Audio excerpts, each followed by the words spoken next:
Helping entrepreneurs and organizations navigate the complexities of government is what Compass Rose does best. Big or small, your organization can use a trusted public affairs voice in Ottawa, and we're here to help. Visit compassrosegroup.org.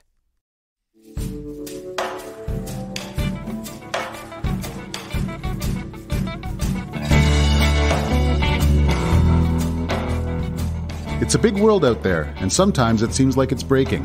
I'm talking to the people who are trying to fix it. This week, a man who's had a front row seat on Ukraine for 30 years. My experience is that authoritarian rule is inherently brittle, and it looks eternal, and it looks unchanging until it suddenly starts crumbling. I'm Paul Wells. Welcome to The Paul Wells Show.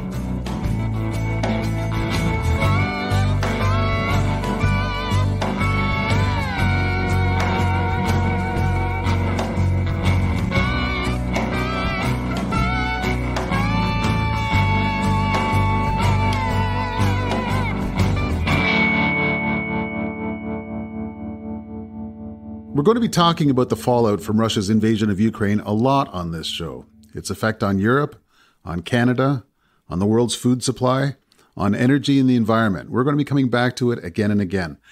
But all summer, as we were developing this podcast, I put a lot of thought into how to start the Ukraine conversation. And the thought I kept having was, I know this guy. His name is Roman Waschuk. I met him in Berlin 20 years ago, where he worked in the Canadian Embassy. He worked in Canada's Foreign Service for more than 3 decades altogether, starting in Gorbachev's Moscow in the 80s, and ending as Canada's ambassador to Ukraine from 2014 to 2018. And he's still over there, because since January, he's been Ukraine's business-ombudsman. That means he's in charge of trying to help businesses get treated fairly in an environment of rampant corruption. It's a big problem in Ukraine, although since a few weeks after he started, they have a bigger one, the Russian army. I talked to Roman Waschuk about how the invasion has changed Ukraine, how it's changing Canada, and how it might yet change Russia.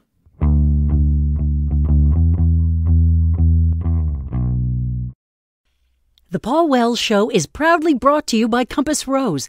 At Compass Rose, we believe in always finding the common good.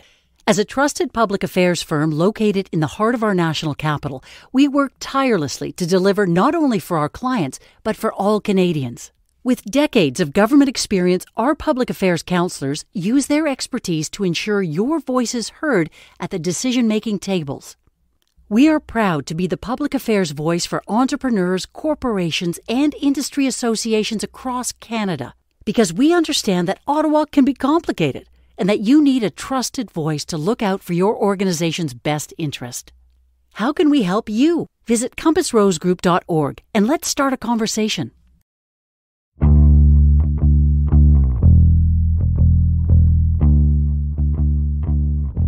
Roman Waschuk, thanks for joining me. Glad to be here. Now, how would you pronounce your name if you were introducing yourself to somebody in Ukraine? I would say Roman Waschuk. Okay. Do I get docked points for saying Roman Waschuk? Or? No, you don't, because my whole Torontonian and Ottawa life, that's who I've been, too. Well, that's a relief. And you're in Poland. Where in Poland? Today I'm in Karpacz, which is a mountain resort in the southwest of the country. Just over the next mountain is the Czech Republic. And there's this huge conference called the Karpacz Economic Forum with about 4,000 people attending. I moderated a session on impact investing in Ukraine, but there were like gazillions of sessions going on in parallel. I admit right off the bat to a little bit of surprise because Ukraine is currently under Russian invasion, and it seems like a really bad business environment for impact investing. It depends on the kind of impact you're looking for. Actually, what's interesting is that people on the sort of more riskier contrarian side of the private equity world, but also there was about, I think, 10 New York Stock Exchange CEOs who joined President Zelensky in saying they need to look ahead to investing in Ukraine, especially in the post-war period. But there are, in fact, some parts of the economy that continue to operate and grow even now. Which gets to something that you and I have already been talking about recently, which is that when a country is under invasion, Not all of it is under invasion. Some of it is just a country. It reminds me of when I was a cub reporter for the Montreal Gazette, and I would get sent to this or that Quebec town that was flooding, the spring floods. And I'd get to the town and it would be a Quebec town. And then there'd be about 3 blocks that would be underwater. Is that a decent parallel for what's, I mean, well, no, it's a luridly insufficient parallel, but are there some similarities to Ukraine? Some similarities, yes, except with the possibility of a huge dump of water randomly through a water missile in other parts of the town. So the risk of Russian airstrikes around the country remains, although the Russians seem to be running out of their smarter missiles, and the Ukrainians have been getting better and better, both in tech terms and in training terms, in shooting them down. Huh. So the possibility of a Russian smart bomb hitting a target that wasn't previously thought to be a target, that's actually declining over time? Depends where you are. I'd say outside the immediate sort of frontline cities, declining, yes. I think maybe better than the flooded Quebec town is think of Britain during World War II, especially in sort of Blitz and post-Blitz period. You have, on the one hand, bombs falling on key cities and tragedy and death. On the other hand, you have engineers developing a better version of the Spitfire and Lord Beaverbrook trying to mobilize the war economy. That's maybe a better comparison. And in this environment, you are Ukraine's business ombudsman. Have been since January, if I'm not mistaken. Since January, yes. Timing is everything. So let's look at the period from January to mid-February as a sort of a prologue and set the context for what happens after that. What is Ukraine's business ombudsman? Why does Ukraine need a business ombudsman? And why are you it? You're not even Ukrainian. No. So Ukraine was known for a number of years for having a not terribly good business environment. Some people might have considered it, in fact, toxic prior to 2014. Which is also then a reason why it didn't get much by way of foreign investment. After the Euromaidan revolution, there was a determination to make things better. And so the European Bank for Reconstruction and Development proposed, and the Ukrainians agreed to, creating a special ombudsman position that would be equidistant. So we have like this 3-part board that consists of government of Ukraine, the European Bank, and a coalition of 5 key Ukrainian business associations that would handle complaints from businesses, both local and international, about the way they've been treated by authorities, whether national, regional, or local. And the idea there being that light would be shone into dark corners, and then systemic recommendations would be made on how to fix things so that these complaints would not keep coming back over and over again. I am the third non-citizen of Ukraine to occupy the position. I think the thinking so far is that it gives you a degree of separation from various interest groups so that you can be truly equidistant in looking at problems as they come up. Now, in a system where there's a thriving informal economy, to be polite, did you have the sense that it was possible to make progress against the kind of corruption that is the reason for the office's existence? I think yes. It depends on the sector in which you operate. Mm-hmm. If you tried over the last 10, 15 years to penetrate into energy or metals, these sort of oligarch-dominated segments, then you'd have trouble.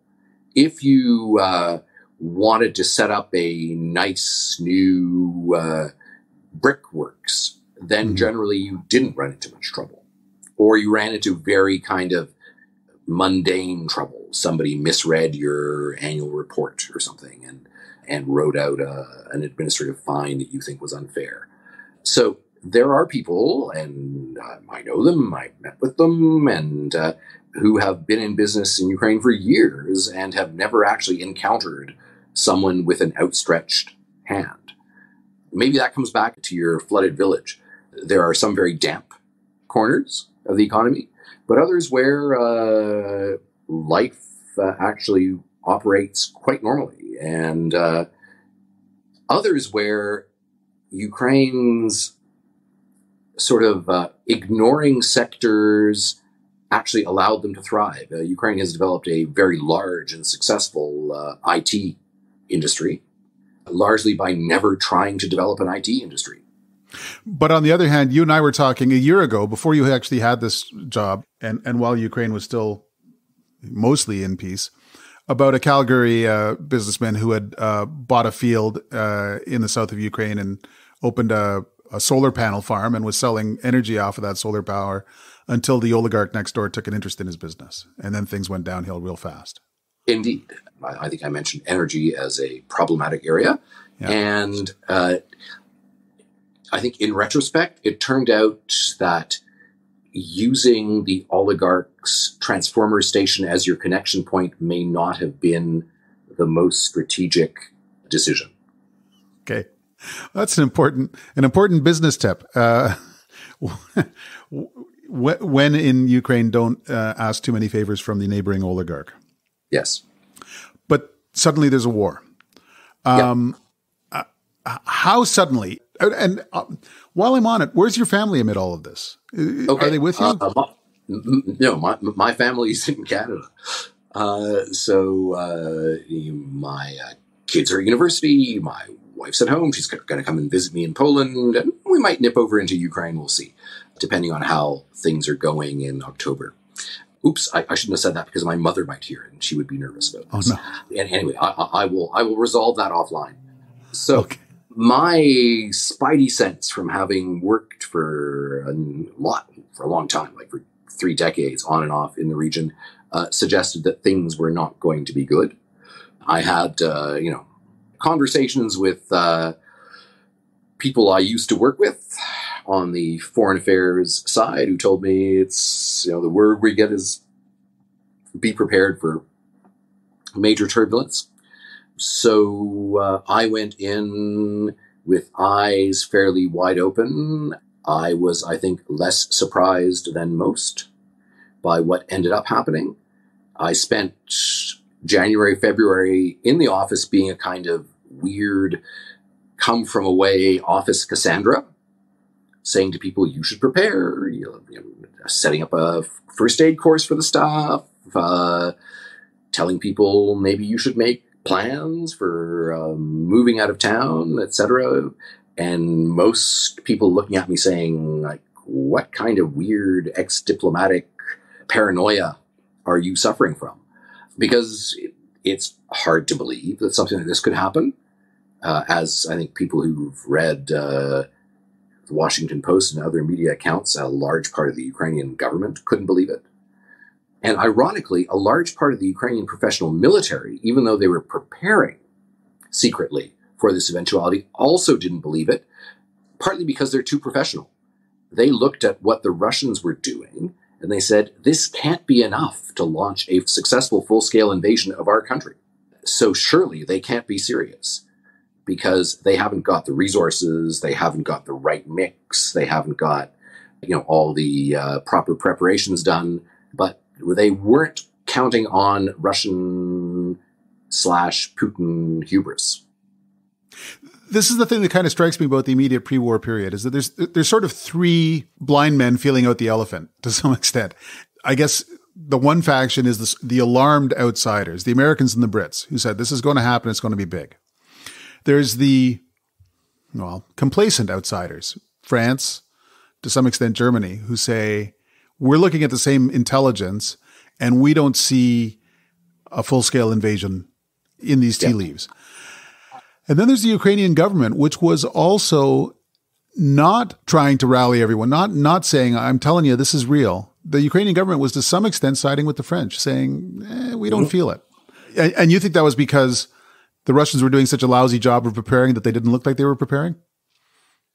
That's part of it. Part of it is simply that the people who had been elected were people who just, weren't part of thinking about things like this.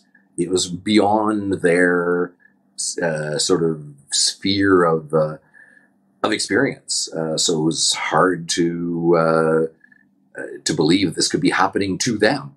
Now, I think by about the time President Zelensky went to Munich, to the Munich Security Conference.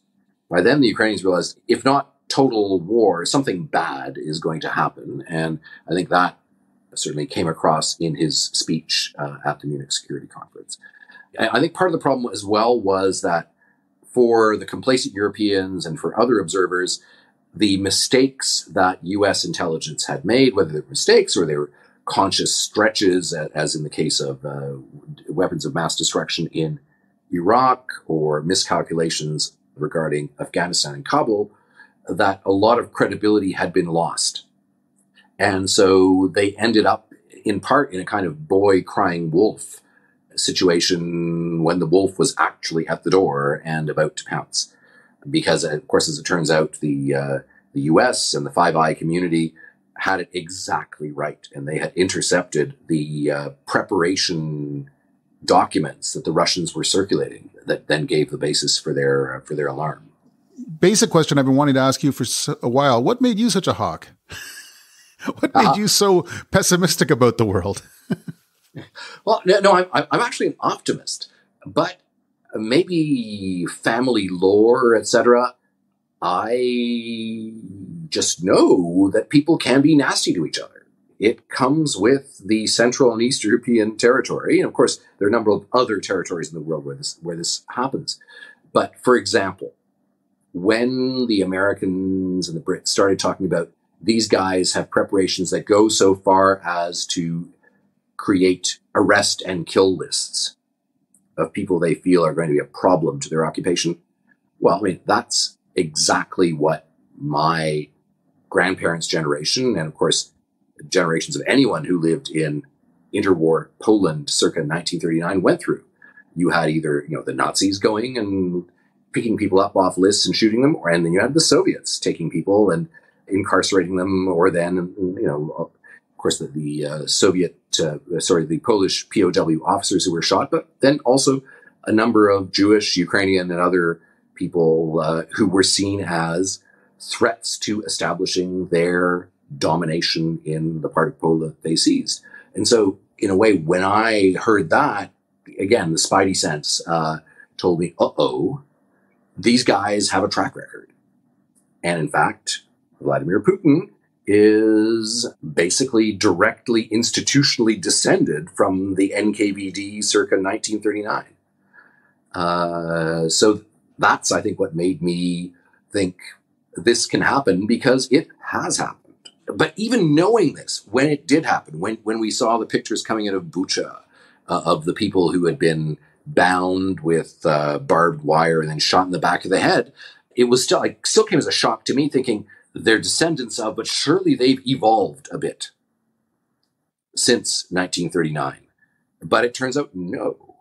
They're kind of stuck in a rut. And it's a pretty murderous and unpleasant rut.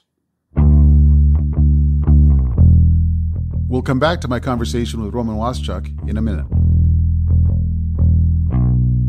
It takes a lot of people to make a show like this, and I am so grateful to all of our partners for helping us do it. The University of Toronto's Munk School of Global Affairs and Public Policy, the National Arts Centre, our founding sponsor, TELUS, and our title sponsor, Compass Rose, and our publishing partners, the Toronto Star and iPolitics. This message was brought to you by the show's founding sponsor, TELUS. Technology is a great equalizer, but only if you have equal access to it. Founding sponsor TELUS is working hard to bring world-leading connectivity and technology solutions to all communities they serve. From urban to indigenous, rural and remote, TELUS is powered by purpose and is committed to partnering with communities big and small to help them achieve their social, environmental, and economic objectives. Since 2013, TELUS invested $1.2 billion to bring high-speed connectivity to more than 1 million homes and businesses in rural, remote, and indigenous communities in collaboration with private and public partners.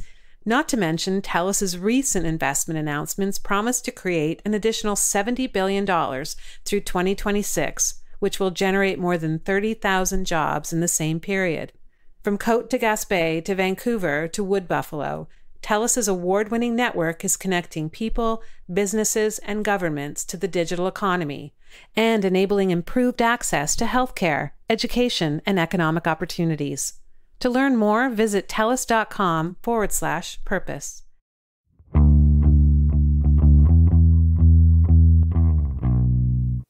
So let's take an intermediate point between 1939 and this February when all hell broke loose. Let's look at the period when you were a staffer at the Canadian Embassy in Moscow. Yep. A hell of an interesting time to be working in Moscow, 1988 to 1991. Everything happened during those 3 years. A lot happened. And yeah, very fortunate to be there. And it was also a very optimistic time, so certainly from a Canadian point of view and from my personal point of view. Everything seemed possible. Possibilities were opening up, whereas now we see them, certainly in Russia, closing down. And what was interesting is because I was a junior guy, first third secretary and then second secretary in diplomatic terms, I was put on the files that were seen as being kind of literally and figuratively peripheral, like the Union republics, i.e. all the republics that weren't Moscow, that weren't Russia. So the real action was doing Kremlinology, watching what was happening in the Central Committee, who's up, who's down in the Politburo, that sort of stuff. So the grown-ups did that. And I did trips to the Baltics and Tajikistan and to Ukraine and places like that, Moldova, where I discovered that things were also starting to move. They started to move slower than in the center, except in the Baltics. But you could tell things were happening. Now, this is a period during which Mikhail Gorbachev was already sort of a folk hero in the West. Perestroika, glasnost were terms that I was using at university in those days. But when push comes to shove, he does send tanks into Tallinn and Riga, and he does try and hold the Union together by force in the closing chapters. What was your read on that sequence of events? My read actually is a bit more generous than some of the condemnation that's been heard over the past couple of weeks. Yes, he permitted varying degrees of force to be applied in different republics, but he was also playing a balancing game within the power elite in Moscow. And he had unleashed a whole bunch of forces, mostly through glasnost, through the ability to say what you think, that then did things that I think he and other architects of it, like Alexander Yakovlev, who of course had been ambassador in Canada and apparently persuaded Gorbachev of the need to freshen things up during a walk at Eugene Whalen's farm in Amherstburg. But that's sort of the unknown Canadian origins of perestroika and glasnost. So he was trying to manage this thing, huge country, unwieldy communist and security party and security apparatus, with judgment calls, some of which were wrong. But ultimately, the people who launched the coup in August of 91, when I was already back in Ottawa, felt that he had been far too soft. And that's why they tried to depose him. They felt that his brand of repression was way too limp.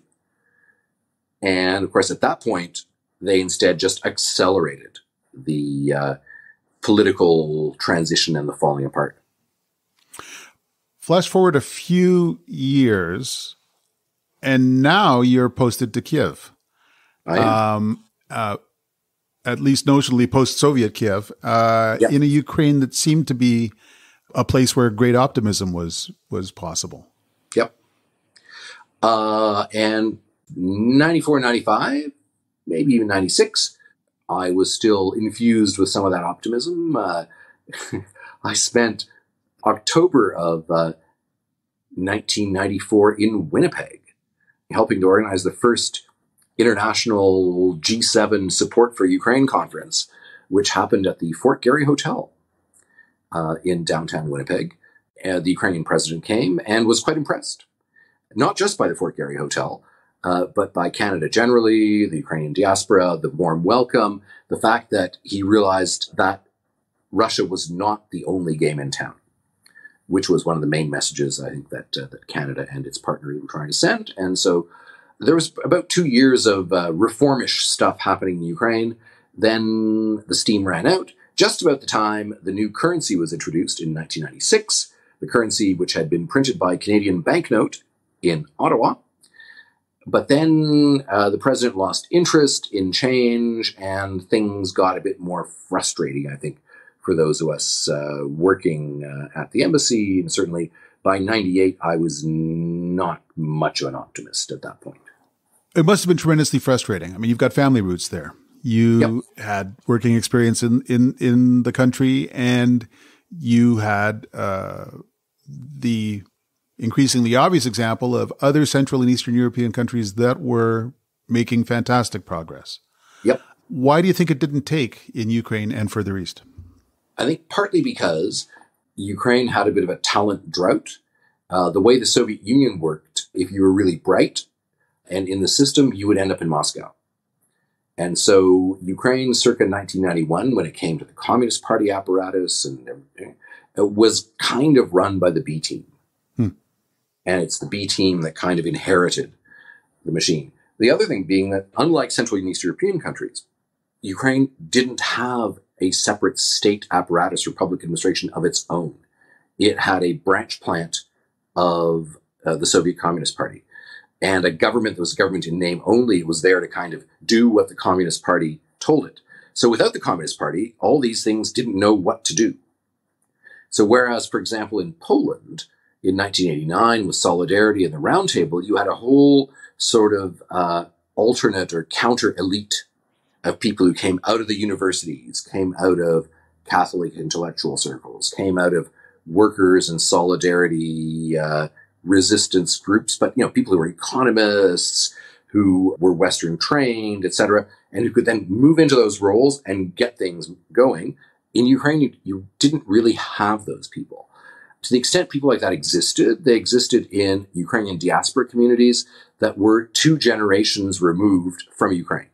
And the sort of B team post-Soviet people were not keen on them coming in and doing much of anything. The difference with the Baltics, for example, is that these people were welcomed, people from the United States, from Canada, were welcomed as people with experience who could help make change. And that's why you had Vaida Vaike-Friberga from University of Montreal becoming president of Latvia. Or you had, people from Thunder Bay becoming political director of the Estonian Foreign Ministry. So there was a difference there because for people in the Baltic states, somebody of their background was, if you will, closer in spirit than a Russian who had arrived there 50 years ago, but who they didn't really see as one of them. In Ukraine, which was something which was better for stability, people saw their neighbors, regardless of ethnicity, as more them than some person from Saskatoon. So this also helps explain why just about every important figure in the Estonian pro-democracy movement had spent serious time in Toronto and often in hot tubs in Toronto.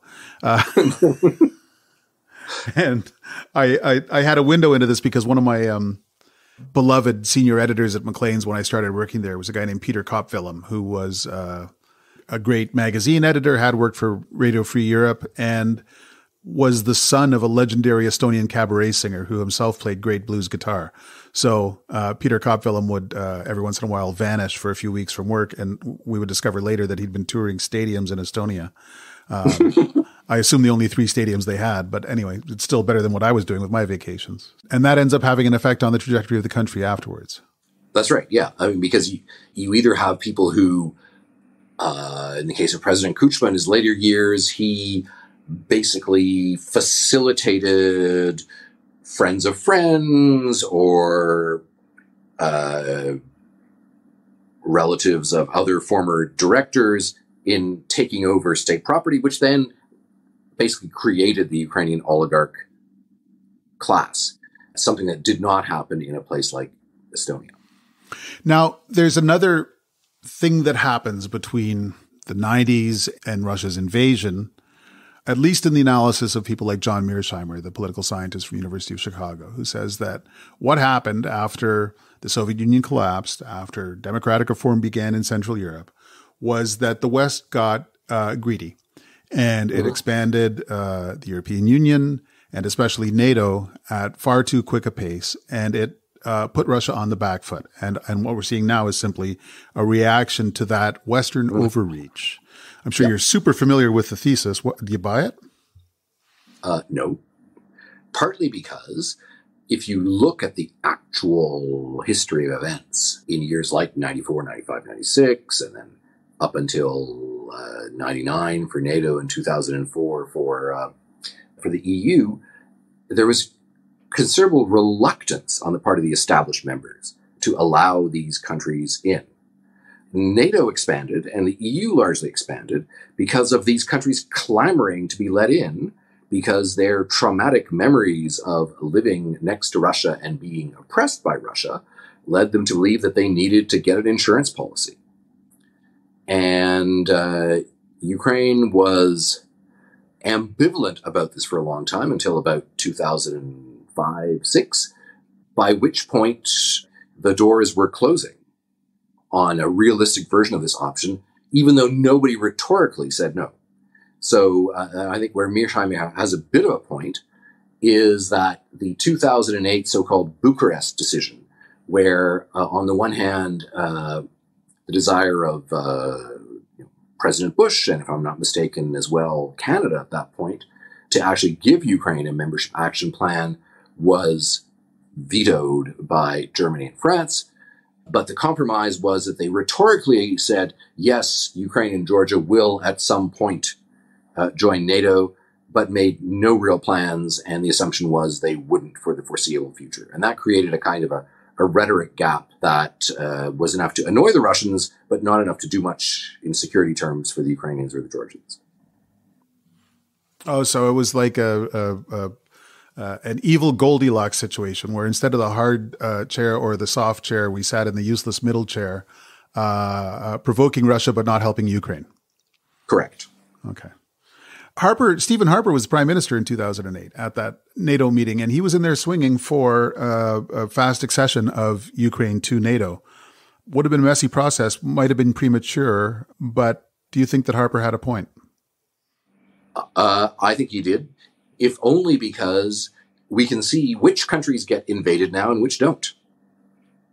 If you are in NATO, no matter how ramshackle your own national military contribution might be, nobody invades you. But if you're Georgia or Moldova or Ukraine, to varying degrees, you get either mildly or totally invaded. So that brings us in a kind of scattershot fashion. That brings us to today. Mm-hmm. First of all, I wonder whether you're surprised by the performance of Volodymyr Zelensky as president. You worked with his predecessors. You were, I think, as amazed as a lot of people when a television comedian got elected president. And I wonder whether you were nervous about how he would do. What do you think of his trajectory as president in this astonishing time? Yeah. Well, I wasn't quite as amazed as some people because I am middle to lowbrow enough in my taste that I actually watched his show, Servant of the People.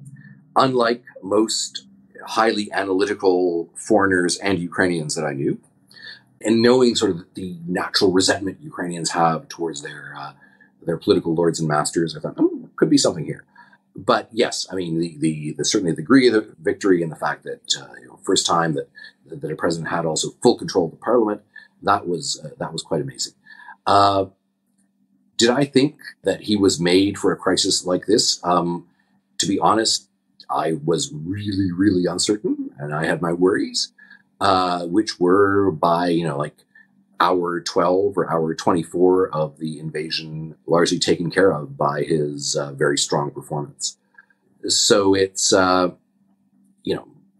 cometh the hour, cometh the man, I suppose, is what happened. And it's entirely possible that a more politician-like politician would not have been able to channel messages and emotion to both his own people and especially to international audiences the way Zelensky, with his background, has been able to do it. Now, throughout this conversation, you have sketched a picture in which Canada has tremendous and longstanding influence in Ukraine. generations old through the diaspora. In the 90s,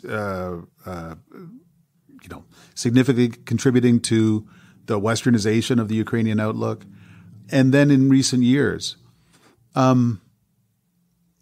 how, as a tremendously engaged public servant with Ukrainian family history, what did you make of Canada's reaction to the responsibility that it had? In Kiev, Canada is like a top 3, top 5 country. When there's major issues that come up and the government of Ukraine or various foreign embassies have to get together, Canada is almost always in the inner circle. That is not the case in many other capitals. And we're in this strange situation where Canada is almost unused to exercising influence abroad. It's not a natural default mechanism. We're happy to advocate for Canadian things and values and interests, happy to be in the middle of the pack, part of the consensus, moving in favor of all good things. But we occasionally go a bit deer in the headlights when we find ourselves in a leadership situation. And in Ukraine, we did. Now, who wasn't deer in the headlights was the Canadian Armed Forces, Operation Unifier, which was launched in 2015 and ran till February of this year and has now been relaunched in the UK, training Ukrainian troops there, was certainly in the last 2 years of my posting, 17 to 19, the biggest NATO ally on the ground presence in Ukraine. We had about 200 troops there at a time. We had a 30-odd person police mission with both RCMP and municipal officers from across Canada, who again were disproportionately effective because they were sort of peer-to-peer trainers for the Ukrainian police, parts of which were considerably reformed after 2015. So I think certainly in that period we stepped up, and that was under both governments, under both the Harper government and then the Trudeau government. I think we have actually contributed more than our fair share now during this war phase, but not in a way that is as visually effective as what others have been doing. Canada is the second largest bilateral financial contributor to maintaining Ukraine's macroeconomic stability, not proportionate to the economy, but in overall absolute terms. You have the United States, you have Canada. Now, the bigger donor is the EU, but it's a whole bunch of countries. And then sort of individually, Germany, France, all come below Canada. We don't have as many weapons to offer, but in terms of Ukrainians being able to buy fuel for this winter and the government keeping the lights on, Canada has been very important in doing that. What was it like working with Krista Freeland? Fun. She was your boss, right? Yes. And there's an incident where our paths had crossed during my first posting. I think somebody on Facebook recently dredged up an article from the Edmonton Journal about her being expelled from the Soviet Union in the spring of 1989. And among the odd jobs I was doing at the embassy, apart from looking after the peripheral republics, I was also responsible for looking after exchange students. And so as she was being expelled, I was in charge of calling her parents, making arrangements, making sure that that nothing bad happened to her while this KGB-driven experience was happening. So it was interesting to then sort of re-encounter her in her role as my boss, or as the department's boss. I would say overall she has very much sort of journalistic instincts in pursuing knowledge about things. I mean, she has a huge Rolodex internationally, of course. I think that sometimes made life complicated for a bureaucracy that wanted to be in control and then realized that the minister actually can simply pick up the phone and call nearly anyone, and they would pick up her call. But it made it certainly more interesting in job terms, and it meant that I mentioned before that Canada is sometimes unaccustomed to exercising influence internationally. But my impression of working with Minister Freeland at the time was that she was the exception. She understood how to play the cards that we had in our pack at places like Brussels, Washington, London, like that. It was super exciting to be involved in a war, and terrifying and enraging. But that was in the first several weeks, and now it's been more than 6 months. Mm-hmm. Do you get the impression I get that there's a certain level of fatigue setting in Western capitals over this whole issue? And what would you say to Western leaders and Western populations to encourage them to stick with this? Well, I think a certain degree of, if not fatigue, then at least eyes glazing over as events tend to repeat themselves day by day is almost inevitable. And when I came to Ukraine in 2014, in fall of 2014, I initially was an avid reader of all the OSCE reports on how many shells had been fired on a given day. But after reading your 83rd report, the eyes start to glaze. Two things I'd say, at least. Maybe I'll come up with more. One is that this actually affects us because it affects the international system. It affects the whole notion of European stability. It affects the Euro-Atlantic region. It affects global food supplies. Therefore, we might want to look away, but that won't prevent it from having an impact on our security in absolute terms and on food security in global terms. The second thing I'd say is that this war is not, in fact, in a stalemate phase.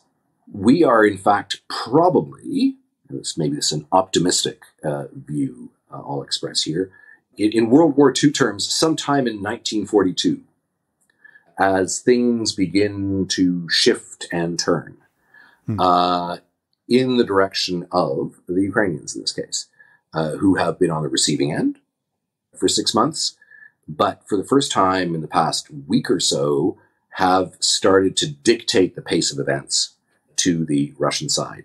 So what that means is that the help, both in material help, financial help, the training help, and all that we've been providing is actually having an impact, and it is changing the course of the war. So I think it's worth paying attention to what will be happening over the next couple of weeks. And I'd say the optimistic outcome, the Ukrainians and President Zelensky has put out a maximalist option, which is we will drive the Russians from every square centimeter of our territory. And he's the president. I wouldn't want to argue with him on that. But, from my own past experience, you could imagine that a shift in momentum might lead to negotiations at some point in the new year where the Ukrainians would be able to strike a considerably better deal than what was on offer, in the preliminaries to the war, and even in the first, I think in March when there were these attempts, the Turks brokered talks where the Russians basically said, well, you can capitulate, that would be okay with us. So I think Canadians can say to themselves, through our contribution, we are already helping to change the course of this war. It's happening at only financial cost to us, as opposed to blood, sweat, and tears.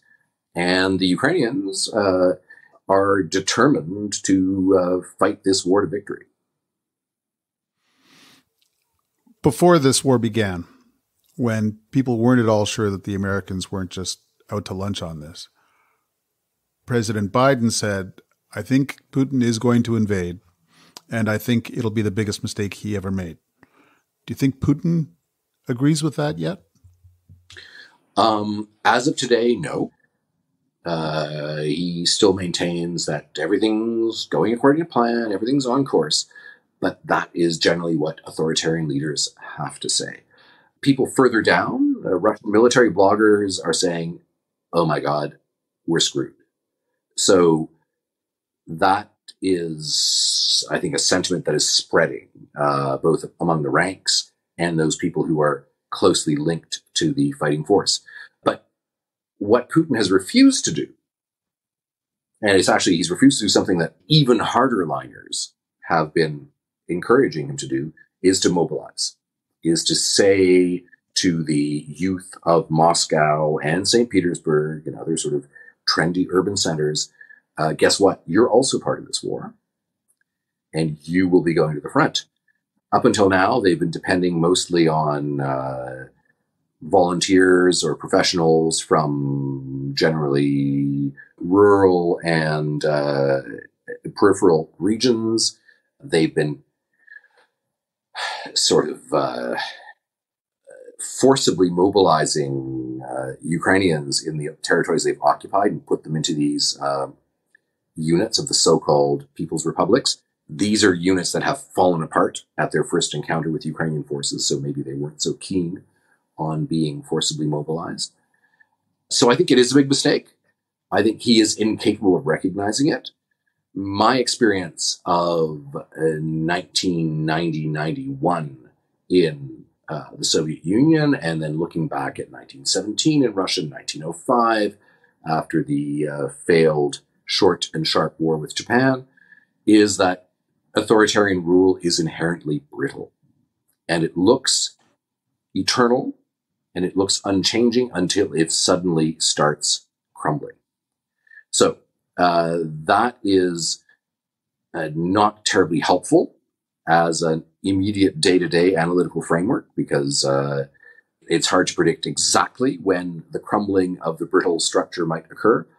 But I think we might, by early next year, get to that point. I mean, the Russian army has been terribly supplied and terribly commanded.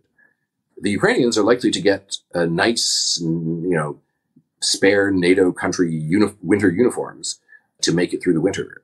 What happens to Russian soldiers who start freezing? I mean, this could be the ironic situation where General Winter ends up not being on the Russian side, just because they seem to be so terrible at doing basic supply and logistics. Fascinating. Let's leave it there. Roman Waschuk, thank you so much for sharing your insights today. You're very welcome, Paul Wells. I think we both got it right. Okay, cheers. Okay.